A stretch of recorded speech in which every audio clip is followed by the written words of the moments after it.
우리 모두가 때가 되면 하늘나라에 가게 될 겁니다. 영원한 천국에서 영원히 하나님과 안식하는 복을 누리게 될 것입니다.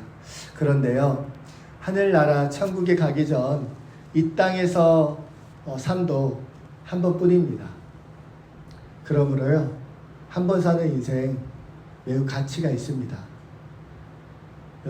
여러분의 인생이 가치 있음을 믿으십니까? 저와 여러분의 인생은 세상에서 딱 한 번밖에 없기 때문에 정말 가치가 있습니다. 만일 가치 있는 우리 삶이 어떠했었는지 짧은 글로 기록할 수 있다면 여러분은 무엇을 남기고 싶으세요? 여러분의 인생의 모든 것을 한 문장 정도로 남길 수 있다면 무엇을 메시지로 남기고 싶으십니까? 교회 장로들과 함께 마지막 시간을 오늘 말씀 속에 등장하는 그 밀레도라는 곳에서 보냅니다. 18절 말씀을 보시면 아시아에 들어온 첫날부터 지금까지 내가 항상 여러분 가운데서 어떻게 살았는지를 여러분도 알 것이라고 말합니다. 바울이 장로님들에게 이렇게 고백한 거예요. 여러분, 제가 어떻게 살았는지 여러분도 아시지요? 라고 말한 겁니다. 그 말을 장로님들이 들었을 때 공감하고 인정했을 겁니다. 바울이 어떤 사람인지, 무엇을 위해 어떤 삶을 살았는지 그들은 너무나 잘 알고 있었습니다. 그 사람을 안다는 말, 그 사람을 안다고 말할 때 그 의미는 그가 어떤 삶을 살았고 무엇을 위해 사는 사람인지를 안다는 뜻입니다. 바울은 예수를 위해서 살았고 예수님을 위해서 살았고 복음을 전하기 위해서 살았습니다. 과거는 현재의 거울이라고 합니다. 지금까지 내가 어떤 목적과 가치를 가지고 살아왔는지를 그 사람의 현재를 보면 알 수 있다는 의미입니다. 한 번 사는 인생, 우리가 영원한 천국에 가기 전까지 이 땅에서 살아가는 그 딱 한 번의 인생, 내가 어떤 가치를 가지고 사느냐에 따라 삶의 목적과 방향이 다르고 또 결정되었을 겁니다. 돈이 전부라면 돈을 위해서 살았을 것이고, 명예와 권력이 전부라면 자기 이름을 위해서 살았을 것이며, 가족을 위해서 살았다면 가족을 위한 것들로 많은 것을 남겼을 겁니다. 바울은요, 자기를 위해서 살지 않았습니다. 은혜 받은 사람은 자기 자신을 위해서 살지 않는다는 겁니다. 예수 그리스도를 위해서 살았고 예수 그리스도의 향기를 남겼습니다. 저는 여러분이 정말 하나님 앞에서 잘 살아오셨다고 믿습니다. 그리고 존경합니다. 왜냐하면 이 세상이 그렇게 만만하지 않더라고요. 여러분이 얼마나 고생하시면서 자녀들을 키우고 가정을 세우며 하나님 앞에서 살아왔던 그 순간들을 잘 알기에 결코 누구나 다 살 수 있는 그런 인생을 살지는 않았다고 여겨집니다. 저와 여러분이요, 여러분의 삶의 목적과 의미가 하나님의 사랑과 은혜의 가치를 아는 자로서 한편의 설교처럼 그리스도를 나타내기를 진심으로 축원드립니다. 여러분의 인생을 통해서 그리스도의 향기가 전해졌으면 좋겠습니다. 한편의 설교같이 그리스도의 향기를 남기려면 어떻게 살아야 할까요? 오늘 말씀 속에서 그 답을 찾아볼 수 있습니다. 우리 20장 19절 말씀 한번 같이 읽어보도록 하겠습니다. 사도행전 20장 19절입니다. 함께 읽겠습니다. 곧 모든 겸손과 눈물이며 유대인의 간교로 말미암아 당한 시험을 참고 주를 섬긴 것과. 핵심은 섬김입니다. 바울은 겸손과 눈물 그리고 인내로 주를 섬기듯 교회를 섬겼습니다. 하나님을 섬기는 모습이 결국에는 사람을 섬기는 행위로 나타나게 됩니다. 그런데 우리가 섬기다 보면 죽어도 욕먹는 경우가 있잖아요. 그래서 섬김의 자세와 태도, 그러니까 마음이 정말 중요하다고 생각됩니다. 바울은 겸손으로 주를 섬기듯 교회를 섬겼습니다. 그리고 겸손하게 낮은 자의 모습으로 주를 섬기듯 교회를 섬기면서 눈물을 흘렸다는 사실입니다. 우리가 좋은 마음으로 섬기고 좋은 마음으로 나누었을 때 좀 억울하고 약간 서럽고 때로는 좀 분하기도 해서 내가 무엇을 위해서 이 고생을 하나 싶을 때가 있습니다. 하나님 앞에 헌신하고 수고하고 섬기는 가운데 좀 눈물 나는 순간들이 있습니다. 그때요, 여러분 꼭 기억하세요. 주를 섬기듯 교회와 가정을 섬기다가 눈물 나는 상황이 되면 하나님 앞에서 우셔야 됩니다. 다른 사람 말고요, 하나님 앞에서 우셔야 됩니다. 하나님 앞에서 흘리는 그 눈물은 반드시 열매가 됩니다. 시편 126편 5절과 6절의 말씀을 보면요, 눈물을 흘리며 씨를 뿌리는 자는 기쁨으로 거두리로다. 울며 씨를 뿌리러 나가는 자는 반드시 기쁨으로 그 곡식단을 가지고 돌아오리라 말씀하셨습니다. 겸손으로 주를 섬기듯 교회와 가정을 섬기고 내가 사랑하는 이들을 위해서 눈물 흘리면서 기도하며 헌신하면 섬기는 삶을 살아가면 영혼 구원도 회복의 은혜도 일어날 것을 저는 믿습니다. 그리고 반드시 그 섬김, 겸손과 눈물로 섬겨지는 그 모습은 하나님 앞에서 열매로 맺어질 것을 저는 믿습니다. 섬기는 자에게 필요한 마음, 자세, 두 번째는 인내입니다. 우리가 섬기고 헛되지 않도록 하기 위해서는 이 세 가지가 꼭 필요한 거예요. 바울은 이걸 삶으로 살아내므로 열매를 보았다는 거예요.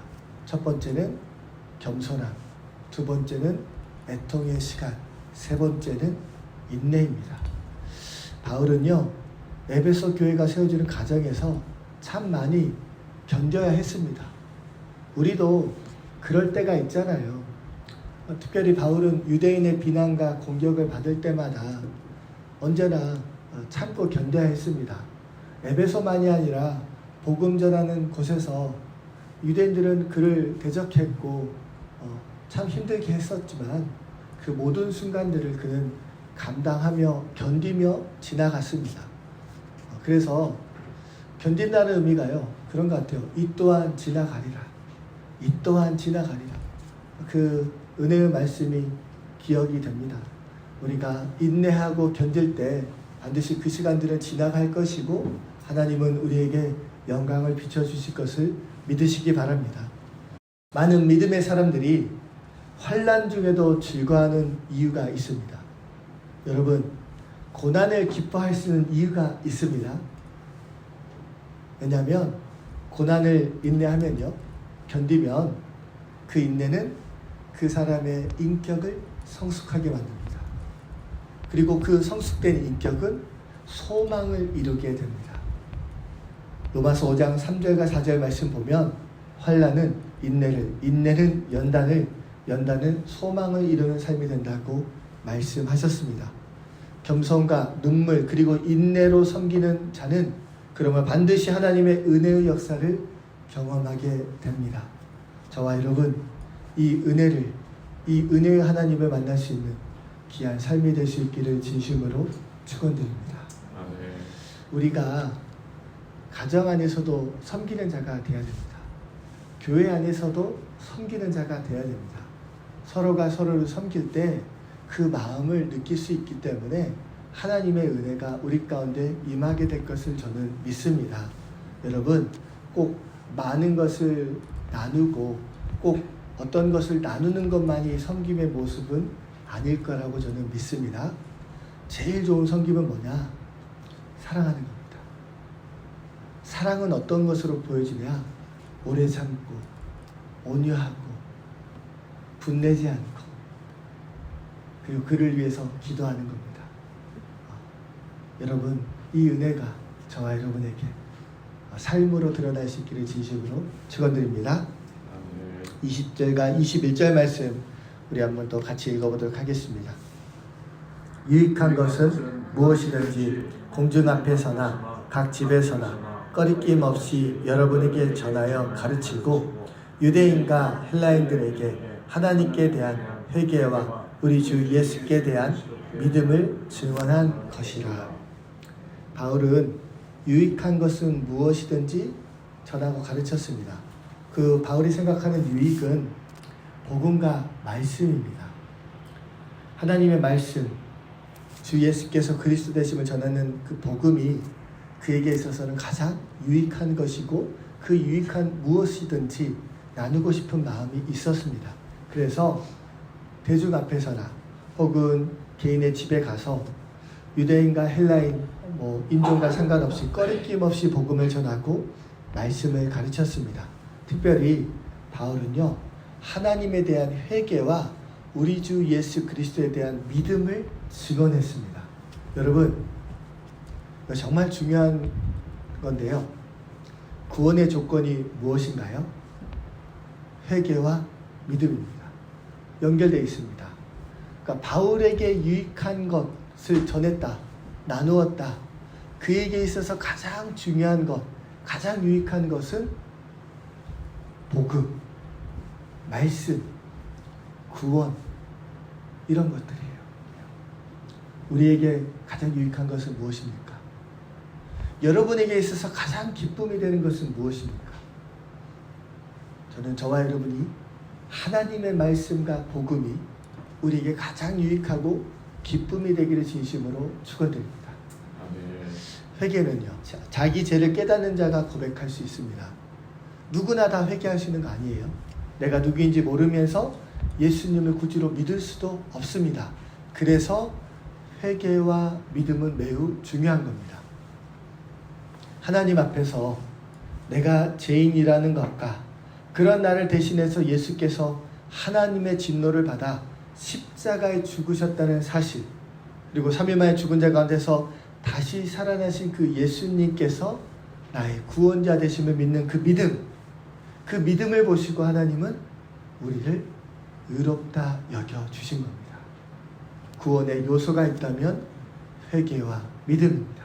이것을 바울은 증언하며 살았다는 거예요. 그 인생이 예수로 가득한 인생입니다. 그에게 있어서 유익은, 기쁨은 예수와 복음과 말씀밖에 없었습니다. 근데 처음부터 그랬다는 거 아니에요. 참 제가 오늘 말씀 준비하면서요, 그 바울의 인생을 이렇게 되돌아보니까 예수 믿는 사람을 가장 박해하던 한 사람이 바울이었잖아요. 그런 그가 다메섹에서 빛으로 오신 예수님 만나고 회개의 눈물을 흘리면서 나를 사랑하사 자기 자신을 버리신 하나님의 아들 예수 그리스도를 믿는 믿음 안에서 사는 자가 되었고 예수를 증언하는 인생으로 변화되었습니다. 그 남은 인생은 오직 예수를 위해서, 복음을 위해서 살았습니다. 예수를 위해 살다가 예수를 위해서 죽는 인생이 되었습니다. 그의 인생의 가치와 의미는 예수님밖에 없었습니다. 22절과 23절 보시면 에베소 장로님들에게 왜 자신이 이 살아가는 교회를 떠나서 예루살렘으로 돌아가는 현실적인 이유를 설명합니다. 22절, 23절 우리 한 번 더 읽어보도록 하겠습니다. 함께 읽겠습니다. 보라, 이제 나는 성령에 매여 예루살렘으로 가는데 거기서 무슨 일을 당하는지 알지 못하느라. 오직 성령이 각 성에서 내게 증언하여 결박과 환난이 나를 기다린다 하시나. 바울은 오순절 전에 예루살렘으로 가는 목적을 가지고 빠르게 이동하고 있었습니다. 그래서 에베소 교회 방문하지도 못하고 밀리도라는 그 항구 도시로 에베소 교회 장로님들만 초대한 거예요. 예루살렘에 가는 목적도 하나님의 뜻이었고 예루살렘으로 가야 하는 이유도 하나님의 인도함이었습니다. 그래서 바울은 분명하게 성령에 매여 있는 사람이었다는 거죠. 그리고 여러분, 성령에 매이면요, 하나님의 인도를 강하게 받게 됩니다. 때로는 가고 싶지 않아도 가야 하는 거예요. 몰아가신 하나님 경험해 보신 적 있으세요? 나를 하나님이 막 몰아가시는 경우가 있어요. 성령에 매이면 그렇게 됩니다. 하나님께서 지금 바울을 예루살렘으로 이끌어 가시는 거예요. 그런데 각 성에서 성령께서 증언하시기를 환난과 결박이 기다리고 있을 거라고 말씀하셨습니다. 하나님이 바울을 예루살렘으로 몰아가는데 가면 고난이 있다라는 것 말씀해 주신 거예요. 가면 고생인데 그런데 가야 해요. 바울의 마음이 어떨까요? 여러분, 살면서 하나님의 은혜의 역사 속에서 내가 해야 되는 순간들이 있잖아요. 그걸 할 때 내가 이와 같은 상황이 된다면 여러분은 어떻게 반응하시겠습니까? 성령에 붙잡혀 믿음으로 사는 자는 이와 같은 선택과 결정을 해야 되는 순간에 바울과 같은 신앙의 고백을 할 수 있다고 저는 믿습니다. 우리 20장 24절 말씀 한 번 더 큰 소리로 읽어보도록 하겠습니다. 함께 읽겠습니다. 시작. 내가 달려갈 길과 주 예수께 받은 사명 곧 하나님의 은혜의 복음을 증언하는 일을 마치려 하면은 나의 생명조차 조금도 귀한 것으로 여기지 아니하노라. 아멘. 나를 사랑하사 자기 자신을 버리신 하나님의 아들 예수 그리스도를 믿는 믿음 안에서 사는 바울은 주의 사랑과 은혜를 알기 때문에 주를 위해서 고난도 받기를 주저하지 않았고 자기 생명도 아까워하지 않았습니다. 여러분, 하나님의 은혜를 경험하잖아요. 그러니까 하나님이 나를 얼마나 사랑하시는지, 얼마나 사랑하시면 그 아들을 십자가에서 희생시켜 주셨나, 어떻게 나를 살리기 위해서 자기 아들을 죽이셨는지를 깨닫게 되면요, 그 은혜를 알게 되면 나도 하나님의 사랑을 받은 자로서 자기 희생을 할 수 있게 됩니다. 가정 안에서 복음으로 성령으로 충만한 딱 한 사람이 있잖아요. 그 한 사람이 겸손과 눈물과 인내로 가정을 섬기잖아요. 반드시 기쁨으로 단을 거두는 은혜의 역사가 일어납니다. 교회를요, 눈물과 겸손과 인내함으로 섬기는 자들이 모여지면요, 그 교회는 반드시 하나님의 은혜의 역사가 일어나게 됩니다. 저는 믿습니다. 이 은혜를 우리가 깨닫기를 원합니다. 어떤 은혜요? 나를 사랑하사 자기 자신을 버리신 하나님 아들 예수 그리스도를 믿는 믿음 안에 사는 것이 얼마나 큰 은혜인지를 가슴 깊이 느꼈으면 좋겠습니다. 그 은혜를 알면 나보다 하나님을 더 사랑하게 됩니다. 나의 생명조차도 조금 더 귀한 것으로 여기지 않게 됩니다. 목회자로 부르심 받고요, 사실 그 부르심으로 결단하고 사는 것도 어려웠지만 저는 교회 개척하는 것도 참 한 번도 꿈꿔본 적도 없었던 이 사역을 하나님이 주시는 마음 앞에서 결단을 한 거거든요. 그러니까 제가 교회를 세우는 목회자로 살기 위해서 하나님이 제게 주셨던 마음은 개척이 먼저가 아니에요. 청빙도 아니었어요. 무엇이었냐면 내 몸을 먼저 찢어야 된다. 여러분, 자기 몸을 찢는다는 의미가 뭘까요? 내가 하나님 앞에 먼저 헌신해야 된다. 내 생명 드리는 것을 하나님 앞에 먼저 해야 된다는 거예요. 근데 그 마음으로 교회를 생각하니까 내 몸을 찢는 게 개척에 대한 마음으로 가는 거예요. 그러니 어떻게 해요? 해야죠. 내 몸을 찢는 결단이 결국 내가 먼저 헌신해야 한다는 그 의미가 교회를 개척하는 방향으로 마음을 이끌어 가신 거예요. 뻔하잖아요. 얼마나 고생하게 되는지를. 부르신가 그 하나님의 은혜 앞에 제가 이런 결단을 하게 된 것 자체가 저에게는 기적입니다. 저에게는 하나님의 은혜였습니다. 하나님의 은혜를 깊이 있게 묵상하는 이번 한 주가 될 수 있기를 진심으로 축원드립니다. 나를 사랑하사 자기 자신을 버리신 하나님의 아들 예수 그리스도를 믿는 믿음 안에서 사는 자, 그 은혜를 받은 사람은 자기 생명조차도 아끼지 않는 그 바울의 마음으로 하나님 앞에 살게 됩니다. 여러분에게 주어진 시간들 하나님 허락하신 시간이라고 믿으시죠? 건강해야 목회도 할 수 있고 가정도 섬길 수 있고 사역도 할 수 있습니다. 건강 완전히 무너지면 아무것도 못해요. 그때 할 수 있는 건 마지막에 순간 모든 사람의 동일한 모습은 마지막에 하나님께 누워서 기도하고 찬양하는 것밖에 없어요.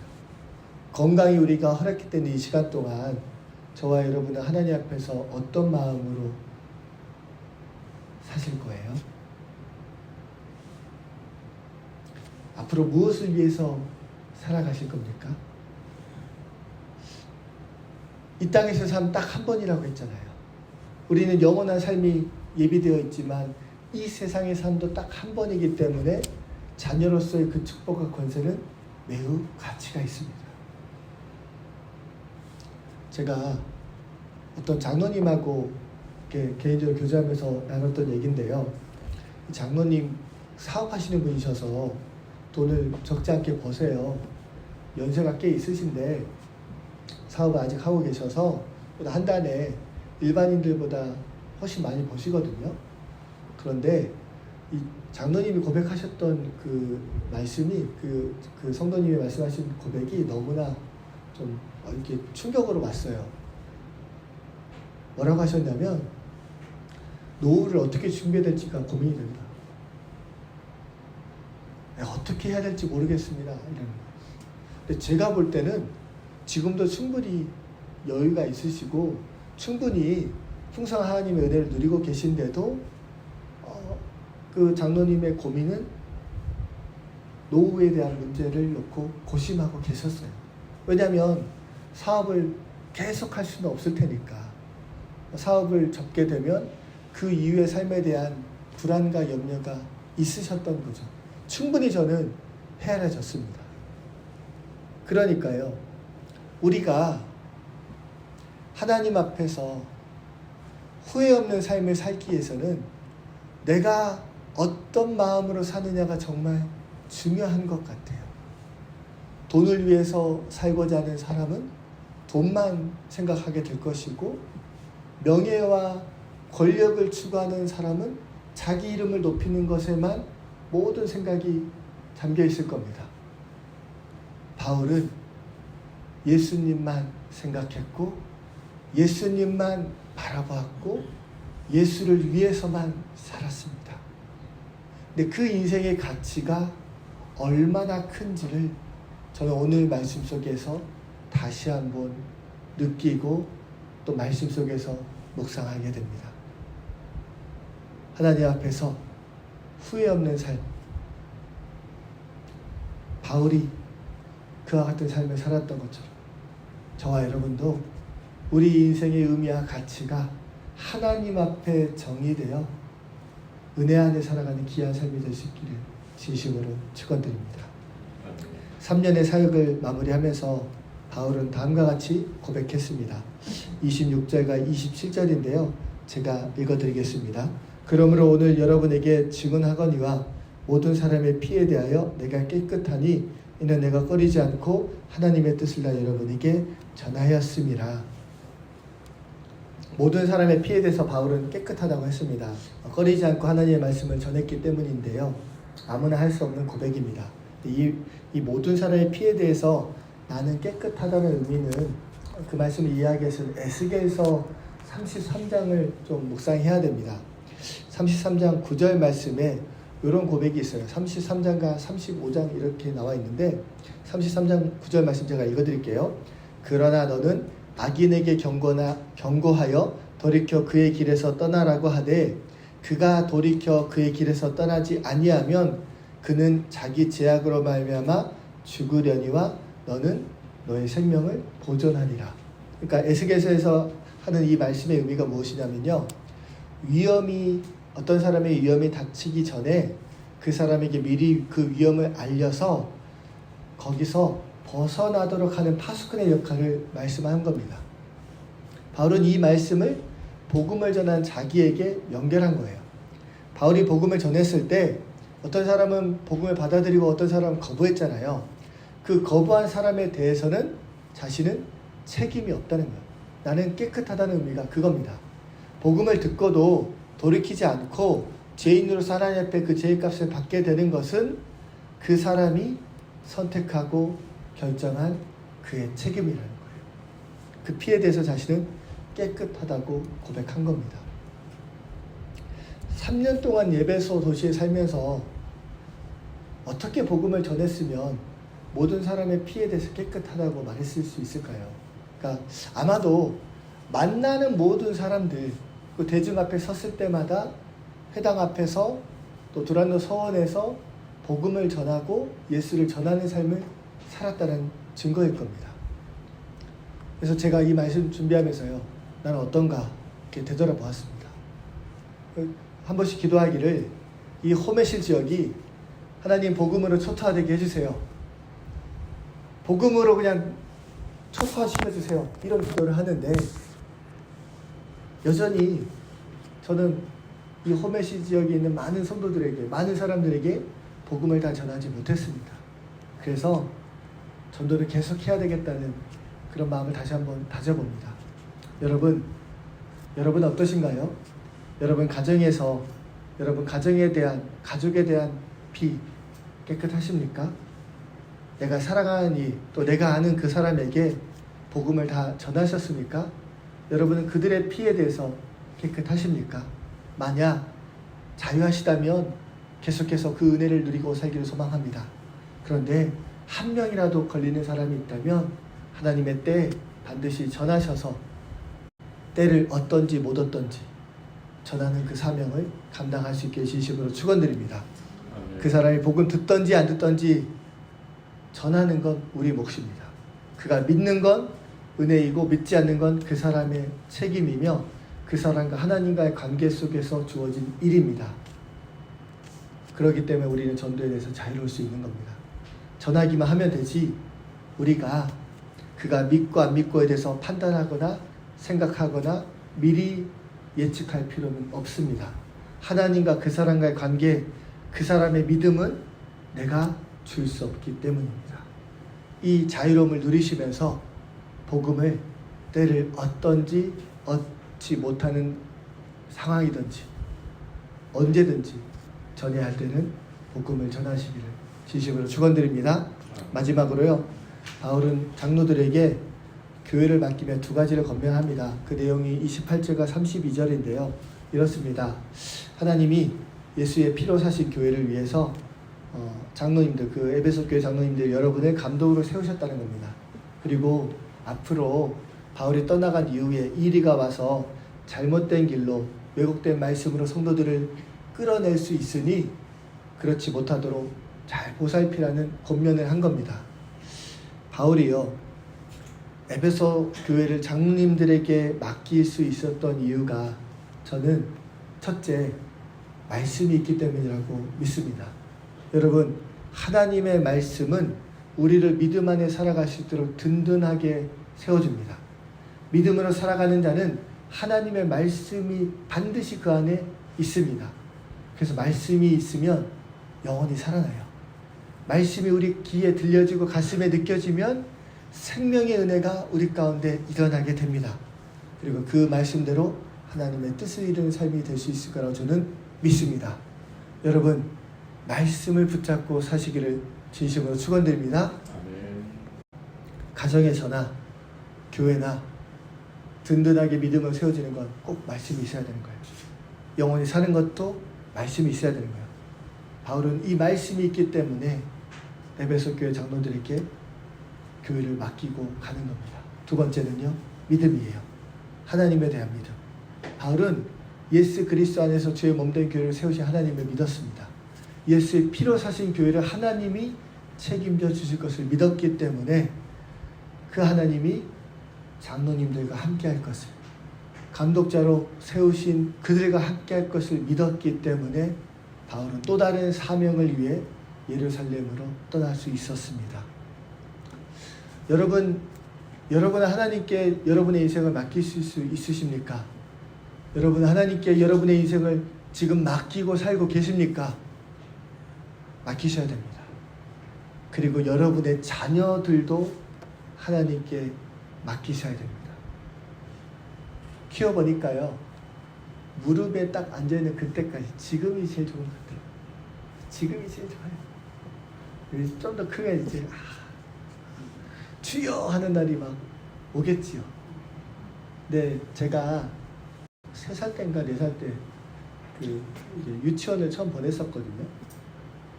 근데 어느 날 거의 이제 아침에 나왔다 밤 늦게 들어오는 삶을 살고 있었던 시기라서 갑자기 마음에 불안함이 확 밀려왔어요.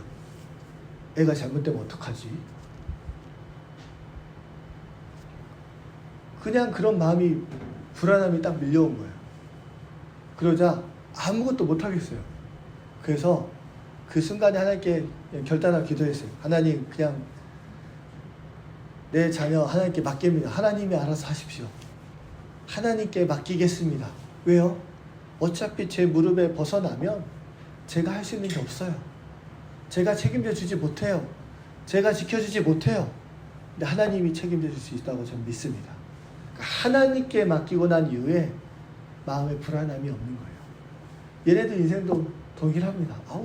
제가 어떻게 할 수 있는 대로 하겠지만 모든 걸 해줄 수 없어요. 모든 걸 책임져 줄 수 없어요. 스스로 살아야 되고, 스스로 독립해야 되고, 스스로 힘으로 하나님 앞에서 살아야 됩니다. 그때 하나님이 그들과 함께 하시고 그들을 보호하시고 인도하시면 제가 하는 것보다 낫다는 걸 저는 알기 때문에 자녀를 하나님께 맡겼습니다. 여러분, 하나님께 맡기시고 하나님께 책임져 달라고 기도하시기를 소망합니다. 마지막으로요, 바울의 권면은 주는 것보다 받는 것이 복되다는 겁니다. 에베소에서 사역하는 동안 필요한 모든 것 바울은 자기 손으로 충당했습니다. 본을 보이는 삶을 살았던 거죠. 아마도 이제 개척한 교회고 뭐라고 할까요? 믿지 않는 사람들이 교회 안에 모였으니까 필요한 모든 것들을 처음에 모든 그런 시간들이 누군가 도움이 있을 수도 있지만 모든 게 다 세워지지 않았을 테니까 자비랑 선교를 통해서 삶으로 헌신했던 모습이 분명하게 있었던 겁니다. 여러분, 한편의 설교처럼 바울은 살았습니다. 오늘 말씀 속에서 그가 교회를 어떻게 세웠습니까?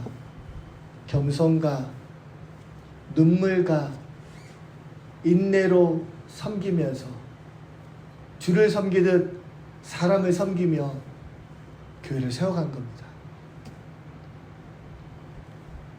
3년 동안 밤낮 없이 복음을 전하는 삶을 살았고 말씀으로 그들을 가르쳤고 눈물로 그들을 위해서 기도했습니다. 사는 문제 하나님께 맡기고 필요한 것 있으면 하나님께 구하면서 또 필요한 것 있으면 자기가 일하며 하나님 앞에 그 모든 시간을 보냈습니다. 돈에 대해서. 왜요? 세상 사람들이 가장 중요시하는 건 돈이잖아요. 그 은과 금에 대해서 자신은 자유롭다는 걸 에베소 교회들의 성도들에게 바울이 삶으로 보여준 겁니다. 여러분, 받는 것도 귀하지만 주는 것이 복되다 했습니다. 우리가 꼭 물질만이 아닙니다. 여러분의 마음을 줄 수 있고 여러분의 사랑을 주며 주를 섬기듯 교회를 섬기고 자녀를 섬기면 반드시 하나님은 열매로 응답하실 것을 저는 믿습니다. 그리고 그 믿음은 하나님이 나를 얼마나 사랑하셨는지, 나를 사랑하사 자기 자신을 버리신 하나님의 아들 예수 그리스도를 믿는 믿음 안에서 사는 자가 느낄 수 있는 은혜입니다. 여러분, 하나님이 여러분 정말로 사랑하십니다. 하나님이 정말로 여러분을 사랑하셔서 그 아들 예수 그리스도를 십자가에 죽기까지 희생하셨습니다. 그 은혜를 받은 자로서, 우리가 하나님의 그 사랑을 아는 자로서 그 사랑을 나누며 사는 주의 몸된 교회가 되기를 진심으로 축원드립니다. 사랑하고 살고 섬기며 살면서 자녀들을 주님께 맡기세요. 내 인생을 주님께 맡기세요. 우리 삶의 의미와 목적이 하나님 중심으로 인도받을 수 있기를 소망합니다. 여러분의 인생이 한편의 설교처럼 살다 가는 그 은혜가 있기를 진심으로 축원드립니다. 말씀 생각